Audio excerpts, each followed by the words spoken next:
Hey, what is up everyone? Welcome back to another review, and today I'm going to be taking a look at the high-grade White Gundam from Mobile Suit Gundam GQuuuuuuX. This right here is a bit of a reimagination and a bit of a re-envisioning of the classic RX-78-2 for the anime I just mentioned, GQuuuuuX. So before I say anything at all, I will mention this kit right here is essentially just a color as well as an accessory variant of a kit we would have seen before, the high-grade Red Gundam. And as usual, this video right here would not have been possible without those fantastic people over at Hobby Link Japan. So if you're looking for some gunpla of your own, link is down there in the description. Now let's get to it.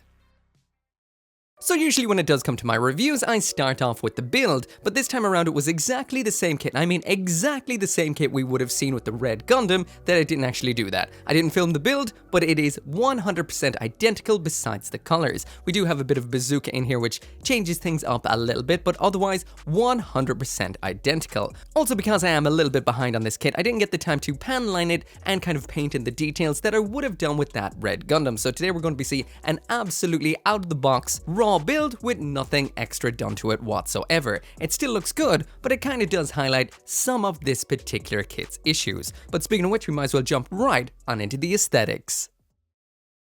Alright, so jumping right on into it, and this right here is what the high-grade White Gundam looks like out of box, just snapped together again, nothing extra done, and the accessories are still on from the intro, so let's get them stripped off. So anyway, getting all those accessories off because we're going to be taking a look at them later on in the accessory segment. For now, we're just going to be taking a look at the robot itself. And like I mentioned, very similar to what we would have seen with the Red Gundam, except this time around it's in the classic Gundam colors. The accessories in here are decent enough. There is some part swapping for the shield attachment and stuff like that. But again, we'll talk about that when it comes to accessories. Now it's time to talk about how it looks. So anyway, when it does come to the overview of this particular kit right here, this is exactly what it was always meant to be. It's kind of the mashup or combination of the classic RX-78 style with a little bit of an Evangelion kind of feel, with the length, elongated limbs, and the long, very detailed face, which again is a little bit of a double-edged sword. When it does come to the Red Gundam, or this particular kit right here, it really is the very ambitious, over-the-top design from the anime, which doesn't necessarily work particularly well in a very small scale Gundam, especially when it does come to an out-of-box build.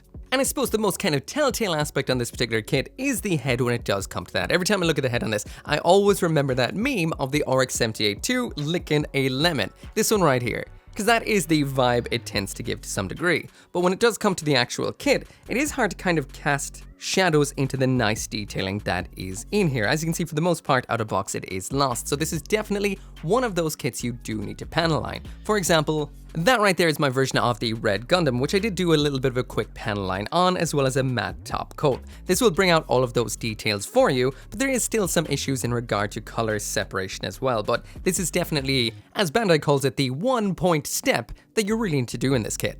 But yeah, visually and geometrically and kind of physically and everything when it does come to the actual aesthetics on this are absolutely beautiful. It's a beautifully designed kit. It really is only when you kind of know what is missing on it where you do realize that this is going to take a lot of detailing up to be perfect. But still out of box, it does look good, just not as impactful as sometimes some simpler designs do look. Now, we'll mention that I was filming some parts for 2 videos back to back. This as well as the G07 from a Gundam video game back on the PS3. So basically, it's a little bit of a stylistic take on the RX-78-2, being the RX-78-7. Now, out of box, that one definitely has a little bit more impact because it's a simpler design overall. Of course, when you actually do put in the effort, I do feel in the end you're going to get a lot more impact out of the White Gundam right here, but depends on what you're planning to do. Are you going to build this out of box, or are you going to put some extra effort into it? So mileage will vary. So anyway, popping down the high grade side by side with the actual White Gundam from the series, just so you can see the colors that are missing, and there's a few, but not a critical amount really.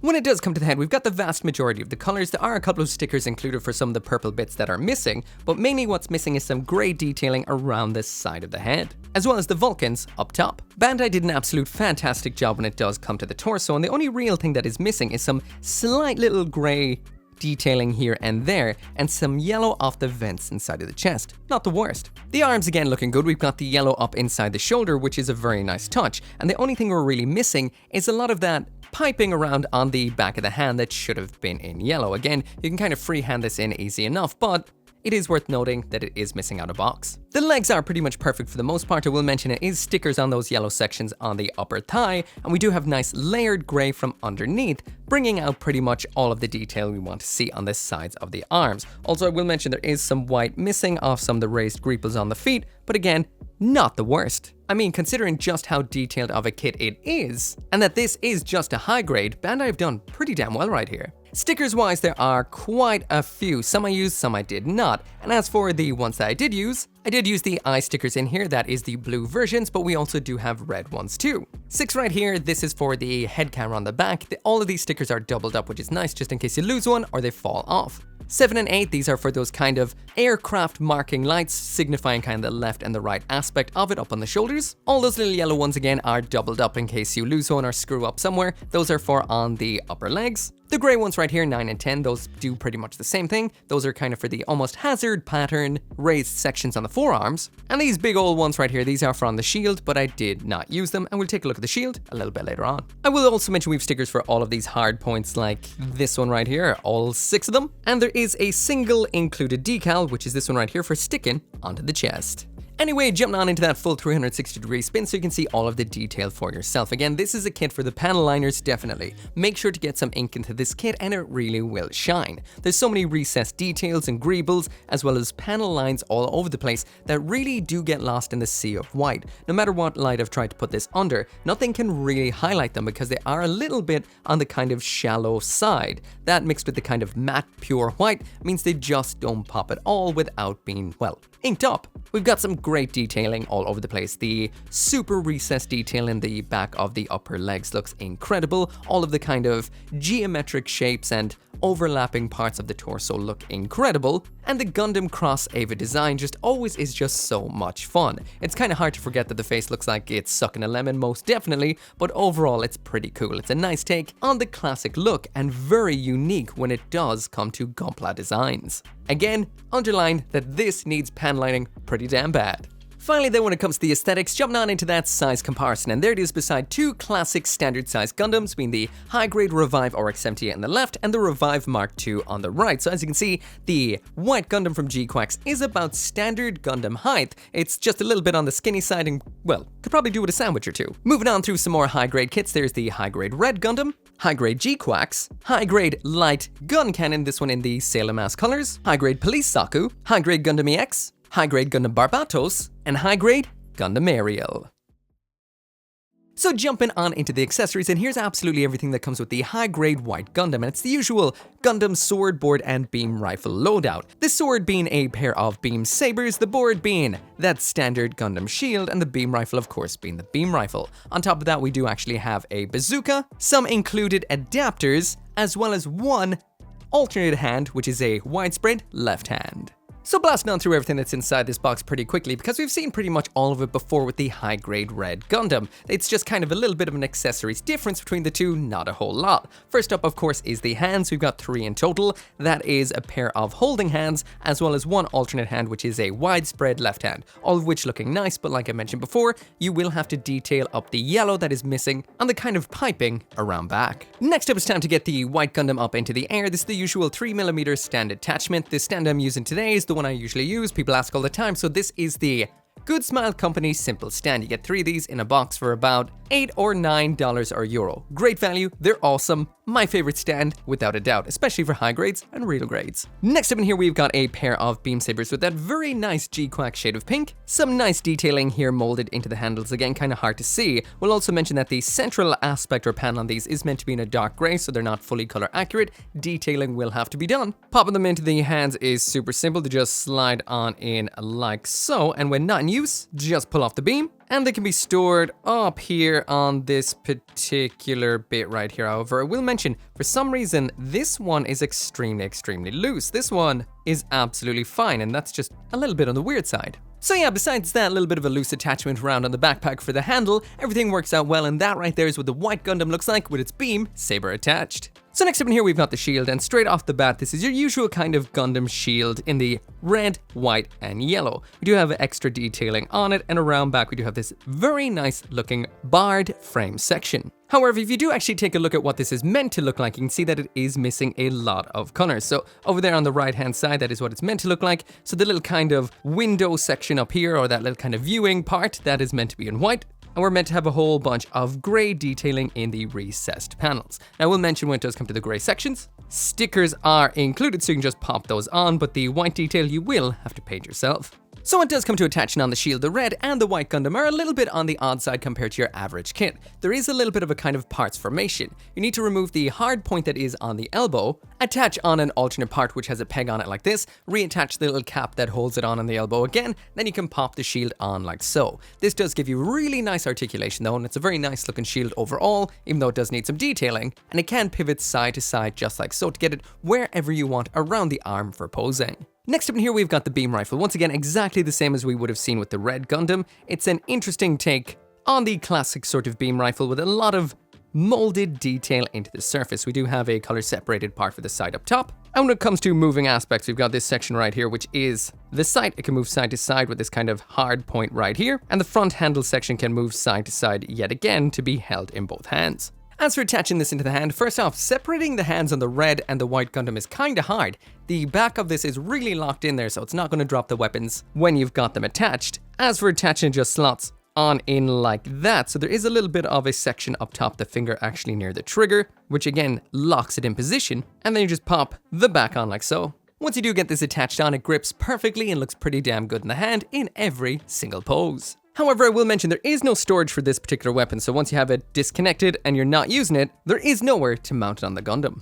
So when it comes to the difference in the accessories between the red and the white Gundam, the white Gundam does not come with those cool big old bits or funnels that we would have seen with the red Gundam. What we actually get instead is a standard bazooka, which looks like this right here. Overall, it's pretty simple enough. It is nicely molded, made out of quite a few parts, but the only actual moving aspect on this is the little handle towards the front that can teeter back and forward like so. This attaches into the exact same hand as the rifle. Again, you can use left or right, whichever you like. Historically speaking, when it does come to gunpla, bazookas and, well, similar weapons have always been the kind of most awkward to attach onto a Gundam model kit. They tend to clash with a lot of stuff. Getting it actually attached up onto the shoulder where you want it while still in the hand just sometimes doesn't really work, and when it is attached, they don't tend to pose too well. That isn't necessarily the case here. Maybe about a little bit, but not a lot. Getting into position worked out very nicely. It did kind of clash with the beam sabers around back, and because they kind of attach on not too well securely, it did knock the other one off that hadn't fallen off already. But overall, getting into a pose is simple, works out well. Getting the kind of shoulder rest section onto the shoulder is simple enough because we do have that pivoting handle section, and overall getting into the pose that we saw in the manual is simple enough to do. Anyway, speaking of the pose that we saw in the manual, that is it right there. Again, getting into this pose not too bad, holds on well, and getting it posed with the bazooka up on the shoulder isn't too bad, so that's always a win when it comes to Gundam model kit bazookas.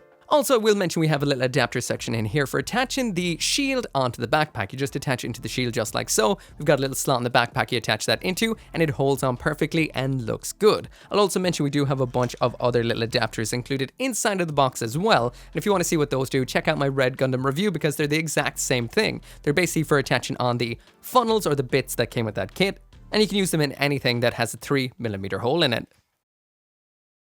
So jumping on into the articulation and the usual kind of commentary on the kind of solidity of this kit right here, and it is rock solid. All plastic on plastic joints, and they are very well designed with some nice locking mechanisms. Basically like down the hips so the hips don't pop out, they kind of attach in from behind and then rotate into a locked position. Anyway, usual pose. So getting the white Gundam into the usual pose, and this works out great. Overall, this is a great posing little kit, and when it comes to parts that pop off and all that sort of stuff, the only thing I feel that can be a little funny is the waist joint. That has popped a couple of times throughout this review on me, but I don't really recall that happening in the red one, but then again, it may have. Overall, great articulation all around. One of the nicest features is the head's almost turret joint, which allows it to look pretty much all the way upwards for some nice leaning forward poses, but we are lacking some premium features like some bending toes. This just has flat standard feet, but overall works out well. If you do want to know the ins and out of all of the articulation on this kit, you can check out my red Gundam review because that has it all. As for this kit right here, it's exactly the same, so no need to do it twice. So anyway, that right there is it for the review of the high-grade White Gundam, and just like the Red Gundam, this is gold tier, so they got the same tier, but the actual overall points did get a little bit remixed between the two. Anyway, when it comes to the aesthetics, this suffers in the exact same way as the Red Gundam. That is, we've got a very ambitious Gundam design with a whole lot of detail that doesn't initially translate too well to small-scale kit when we're talking out-of-box build. When you actually get the panel lines in there, paint up the details, it will look phenomenal. I thought the Red Gundam did look so nice once actually detailed up. But when it does come to the out-of-box build, all of those details are washed away in the sea of white and you can't really see them. Highly recommend at least getting it panel lined. When it comes to the articulation in here, it's phenomenal all around. Sure, we don't have any toe bends or anything like that, but everything is very nice. We've got some very nicely designed ball joints at the shoulders and the hips, which move around a lot with other miscellaneous moving parts attached to them. So you get a very organic, almost humanoid posing nature to the kit, and it looks great in every pose. The turret neck, very unique. Next up, when it does come to the accessories, I did give it a little less points than what I would have done for the Red Gundam because you do get less inside of the box. However, there is a caveat to the fact that we did get big bits with the Red Gundam, which did take a whole lot of detailing up, and that kit did cost an additional 300 yen, so this one is cheaper with less in it, which is par for the course. As for the actual weapons, the beam rifle is quite nice, beam sabers are standard, bazooka is standard, and the shield is a little bit of a letdown when it comes to color separation, but everything works out well, holds well, and looks great in poses. Lastly, then, when it does come to the build, once this kit is finished, it is rock solid. The actual build is very unique too, and is incredibly detailed, while at the same time not really having the hugest parts count. So things layer up very nicely, but there is a little bit of reliance on stickers for some of the color separation, but great build all around. But yeah, that right there is it for the review. Again, this is just the Red Gundam one more time in white with a different loadout, but otherwise the same fairly great Gundam model kit. And as always, this video right here wouldn't have been possible without those awesome people over at Hobbylink Japan. Link is down there in the description. As always, make sure to come back for more gunpla reviews, and I'll see you next time.